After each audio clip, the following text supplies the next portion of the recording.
Praise God! A blessed day to everyone. Purihin ang Panginoon po sa araw at oras na ito sapagkat nandito po kami ngayon sa Changi International Airport kung saan kami po ay maya-maya ay lalarga na rin. Purihin po ang Panginoon dahil muli kaming pinabalik ng Diyos sa dakong lugar na ito kasi grabe po talaga ang favor na ginagawa ng Diyos, no? Kapag tayo po ay patuloy at patuloy na nananampalataya at kumakapit sa ating Panginoong Kristo na nagbuwis ng buhay para sa atin, patuloy natin na mararanasan or yung mga privilege and favor na ginagawa po ng Panginoon sa ating buhay ay talagang ma-appreciate po natin. Kasi grabe po talaga ang Panginoon, wala po akong masabi. So bago po yan, no, naririto po kami, ayan. Oh.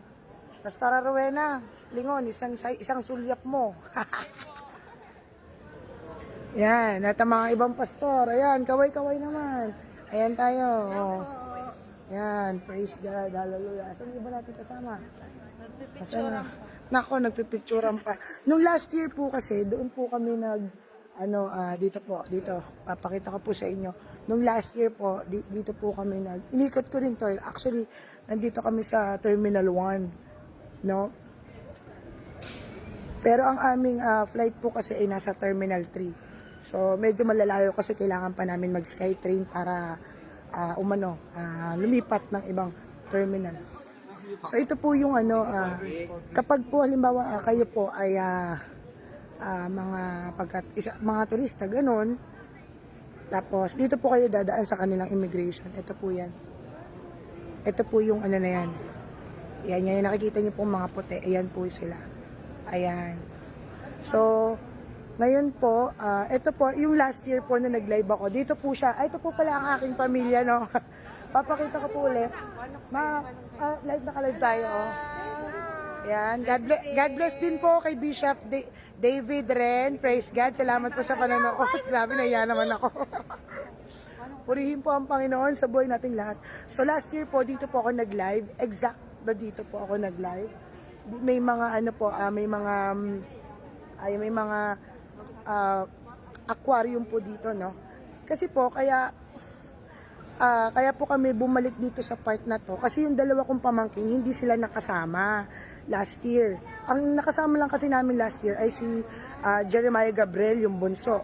Pero ngayon, nandito na po yung ate kuya niya, si Elisha Naomi, at saka si Elijah David. Kaya yun po, gusto lang namin ma-enjoy nila yung kanilang, yung pagpunta po namin dito sa Singapore. So ito po, ipapakita ko na lang po ulit sa inyo yung napakaganda nilang aquarium. Grabe, the best talaga. Ito isa sa mga hinahangaan ko po sa kanila, sobrang linis nila. Sobrang disiplinado sila. Ito, pakikita ko po yung aquarium. Ayan. Ayan. Praise God. Oh, nung last year, ang daming isda eh. Baka yung iba mga, mga nilipat na sa ibang, destinasyon. May kanya-kanyang mga destinasyon. Ayan. So, ito po yun. Dito po yun. Exact na nag-live po ako. Last year, ayan siya. Ayan, praise God. Tutor ko po kayo, ayan, oh. Ayan, bilib na bilib ako na naman uli sa kanilang carpet. Ayan, praise God. Halika na, dali, doon na tayo. Mauna na kami doon, ha. Praise God. So, ayun po, lilibot ko po kayo ulit dito sa kanilang, sa bansang ito. Ito po. Ayan, para makita nyo po. Praise God. Maraming salamat po sa ating lahat at sa lahat po ng mga manonood na patuloy po kayong pagpalain ng ating Panginoong Hesus. Alam nyo po, no, yung mga ganitong klase ng ako po kasi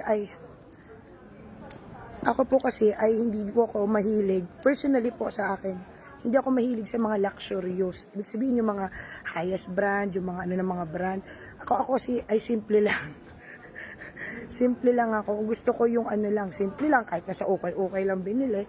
So, pag ikaw pala isang taong hindi ka mahilig sa mga ganitong na okay, sige, okay, maganda, ganun, parang ganun lang sa'yo.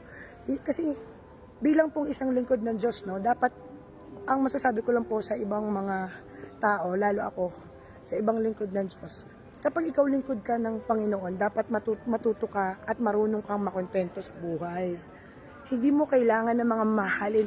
Katulad ng mga nandito, yung mga nakikita kong ganito dito, no? Wala namang problema po sa pagbili ng mga ganyan. Pero para sa akin, paglingkod ka ng Panginoon, mas maganda yung simple lang.